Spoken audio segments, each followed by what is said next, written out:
Ez di navbera dureyan westiyam nizanim ku derê biçim Pir hene di dilê min de li hundirê min Ez ji ketinê ditirsim hêza min kême hinek lê her gavek an diçe pêşan paş ve Durê li pêş ya min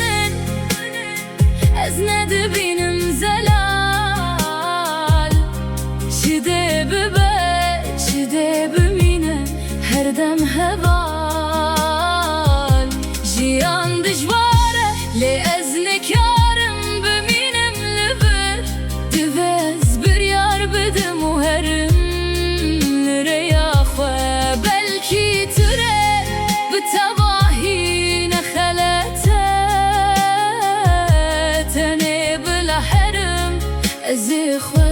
bibînim yek roj bêguman